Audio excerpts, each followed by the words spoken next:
ঢালাওভাবে মামলা না নিয়ে আইনশৃঙ্খলা বাহিনীকে যাচাই বাছাইয়ের অনুরোধ জানিয়েছেন বিএনপি মহাসচিব মির্জা ফখরুল ইসলাম আলমগীর।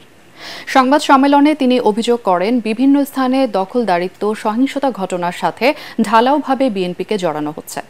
মির্জা ফখরুল বলেন, বাংলাদেশের স্বাধীনতা সার্বভৌমত্বে বিশ্বাসী হলে বিএনপি কোনো রাজনৈতিক দল নিষিদ্ধের পক্ষে নয়। আরও জানাচ্ছেন মইনুল আহসান। স্থায়ী কমিটির বৈঠকে সিদ্ধান্ত জানাতে চেয়ারপারসনের গুলশান কার্যালয়ে সংবাদ সম্মেলনে সমসাময়িক নানা ইস্যুতে সাংবাদিকদের প্রশ্নের জবাবে দলের অবস্থান স্পষ্ট করেন বিএনপি মহাসচিব। তিনি বলেন, সারা দেশে দখল, আধিপত্য বিস্তারের মতো বিচ্ছিন্ন কিছু ঘটনার জন্য বিএনপিকে ঢালাওভাবে অভিযুক্ত করা হচ্ছে। একজন দুজন ব্যক্তি বা কোনো ব্যক্তিরা যদি তারা এ ধরনের কোনো অপকর্ম করে, বিএনপির ব্যানার দিয়ে তো করে না, ব্যক্তিগতভাবে করে যদি করে থাকে, এবং সাথে সাথে এগুলোর বিরুদ্ধে ব্যবস্থা নেওয়া হচ্ছে।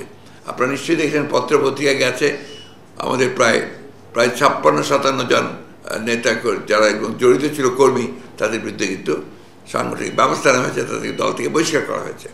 নির্বাচনের রোডম্যাপ চেয়ে বিএনপির দাবি নিয়ে জামাতের আমিরের সমালোচনার জবাব দেন মির্জা ফখরুল। সেই সাথে প্রতিক্রিয়া জানান জামাত নিষিদ্ধের আদেশ প্রত্যাহার নিয়েও। আমরা তো নির্বাচনের জন্যই এতদিন ধরে সংগ্রাম করে এসেছি, লড়াই করে এসেছি। ইন্টারিম গভর্নমেন্ট এসছে এবং সেটা আন্দোলনের মধ্য দিয়ে এসছে, বিপ্লবের মধ্য দিয়ে এসছে। অবশ্যই এই যে ইন্টারিম গভর্নমেন্ট, তাকে সেই যৌক্তিক সময় অবশ্যই দিতে হবে।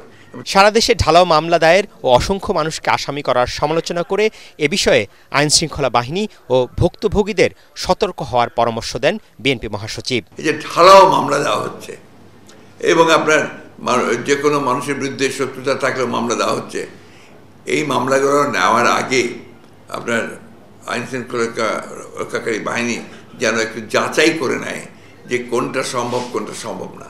একটু প্রাথমিক যে তদন্ত, সেটা করা দরকার।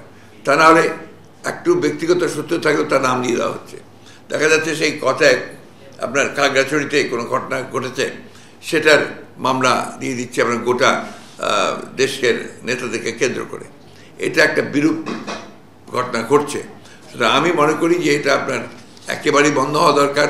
এ সময় জানানো হয়, বন্যার কারণে এবার দলের প্রতিষ্ঠাবার্ষিকীতে ব্যাপক আয়োজন না করে সেই অর্থ দুর্গতদের সাহায্যে দেয়া হবে।